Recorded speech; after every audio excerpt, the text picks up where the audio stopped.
Bienvenue sur notre page Lecture paisible. Nous bouclons la lecture de notre roman et pourtant elle pleurait avec le chapitre 20. Robert Williams se rendit chez son professeur et confident, le père jésuite qui le reçut dans son grand bureau doté d'une vaste bibliothèque.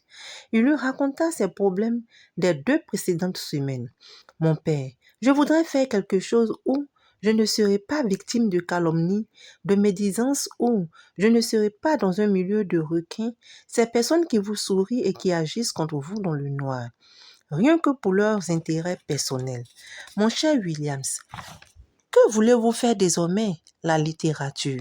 Je veux maintenant écrire des livres, devenir chrétien. Je vais donc vous dire ce qui vous attend. Le père se leva et sortit un livre de sa bibliothèque. Je vais vous lire quelques extraits de ce livre. Tu commences à être célèbre. Je veux que tu saches ce qui t'attend. Plus tu seras célèbre, plus tu subiras des attaques comme celle-ci. Pour chaque éloge, ce seront 2 ou 3 fois plus d'insultes de ce genre. J'ai moi-même un coffre plein de toutes les insultes, vilenies et infamies, dont on peut accabler un homme. On ne m'en a épargné aucune. Voleur, pédale, traite, canaille, cocu, tout. Et si tu deviens célèbre, tu devras en passer par là.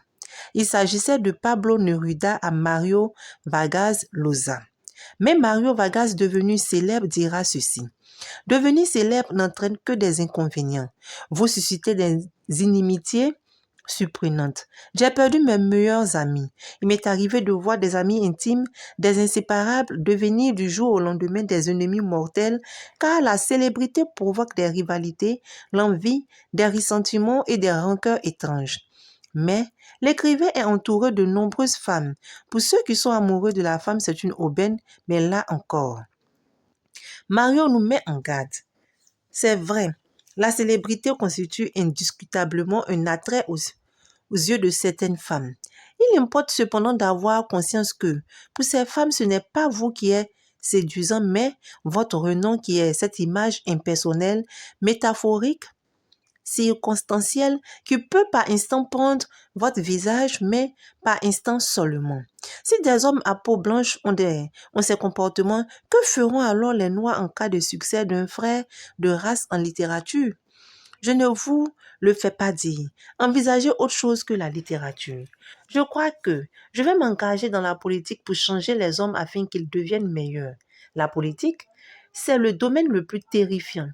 Laissez-moi trouver encore un livre dans ma bibliothèque. Il chercha une dizaine de minutes avant de revenir s'asseoir avec un livre en main qu'il commença à feuilleter. Il s'arrêta sur une page. Écoute, mon ami.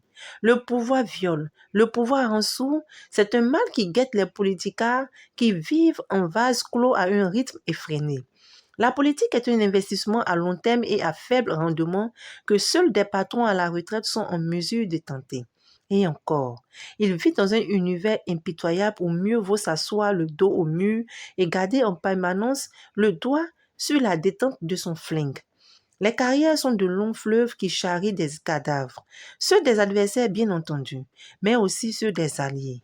Car dans les traquenards, embuscades et hautes exécutions sommaires qui constituent l'ordinaire du politocrate, on tue d'abord les siens. C'est ce qui fait le charme du métier. Les plus beaux meurtres y sont fratricides. Ce sont des trahisons. Quand les tueurs se déchaînent, ils plantent leurs poignards de préférence dans le dos de leurs amis. Voilà, mon ami, ce qui vous attend en politique. C'est effrayant comme tableau. Quand je pense que ce sont des mœurs politiques en Occident, que feront alors les Africains? Je me demande alors que faire. Son portable sonna. Il parla 10 minutes avec son interlocuteur. Quand il remit l'appareil dans sa poche, il fit le compte-rendu de cet entretien à son conseiller et confident. C'est mon avocat qui vient de m'appeler. Et alors, la banque refuse d'accepter ma démission. En ce moment se tient une réunion de crise pour me ramener à mon poste. Le plus cocasse, c'est l'appel de l'évêque informé de ma démission et de mon divorce qui me demande de revenir à la prêtrise. Vous serez dans ce cas un bon aumônier des couples avec l'expérience que vous venez de vivre.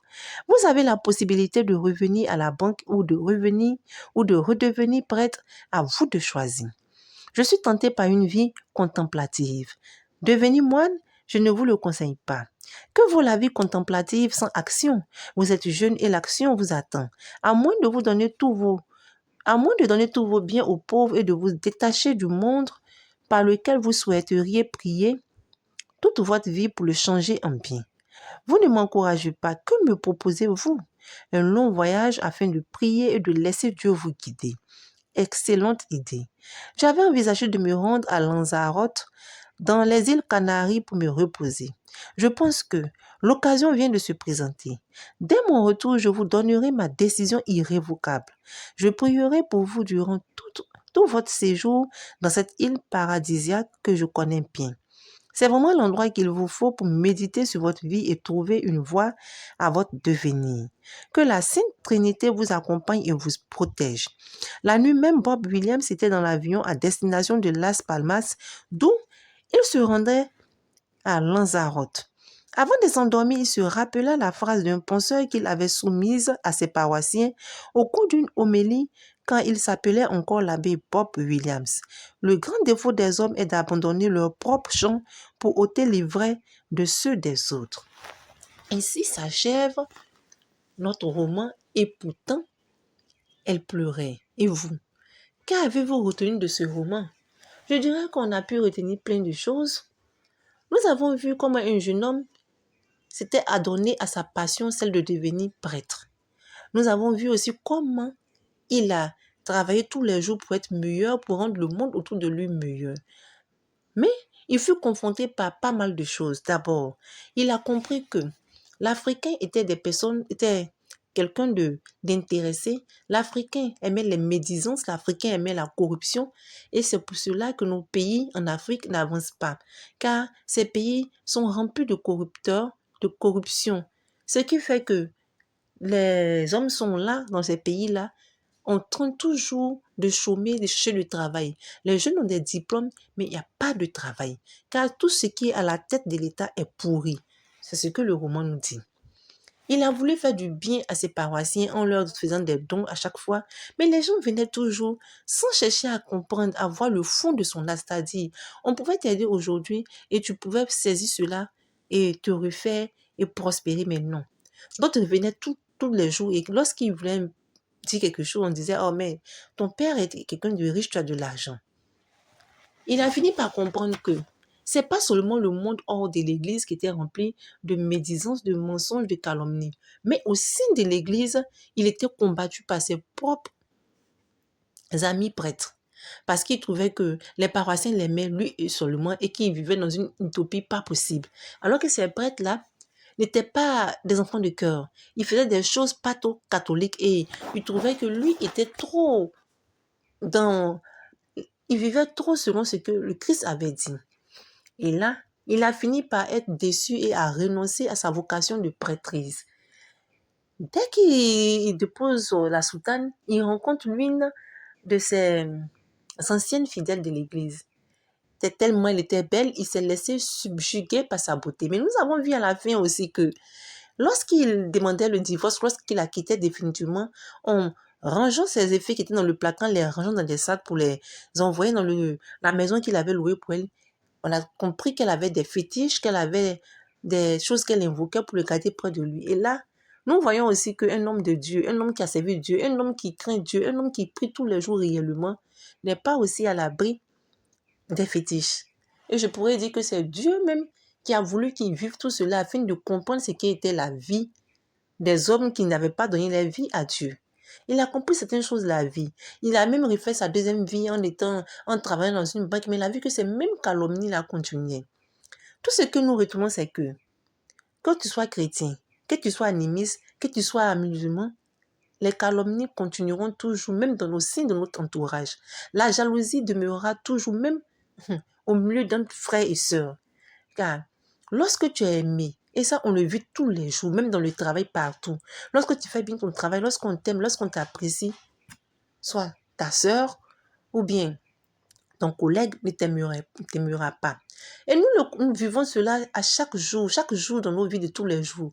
Lorsqu'on aborde un nouvel emploi, lorsqu'on intègre une nouvelle société, on ne vit que sur des préjugés. Certaines personnes ne te connaissent pas et vont de préjugés en préjugés et racontent n'importe quoi sur toi parce que d'autres n'arrivent pas à entrer dans ton intimité.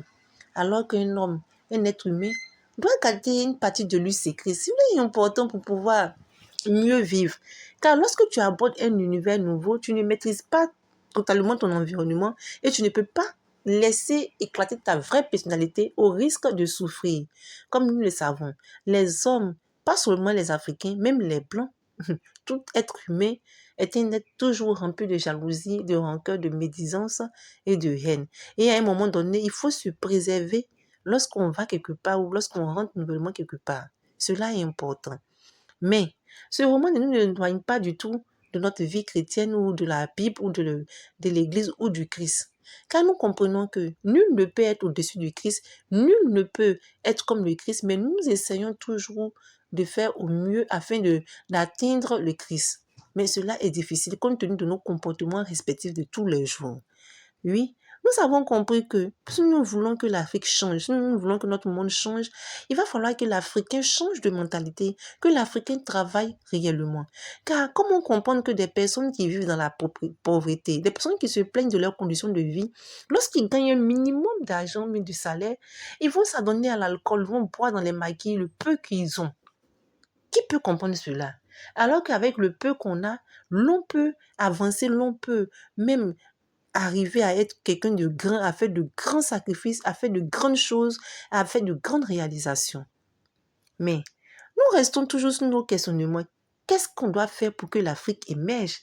Comment doit-on, je ne sais pas, former l'homme noir afin que nous puissions nous éloigner de tout ce qui n'est pas bon pour nous et puissions être quelqu'un de meilleur et faire prospérer notre continent? Sur ce, je vous dis à très bientôt et vous, j'aimerais que chacun de vous interagisse et dise ce qu'il a retenu de ce roman. Je vous dis à très bientôt pour une prochaine lecture tout aussi intéressante que ce roman d'Isaïe Biton Koulibaly. Sur ce, je vous dis bye!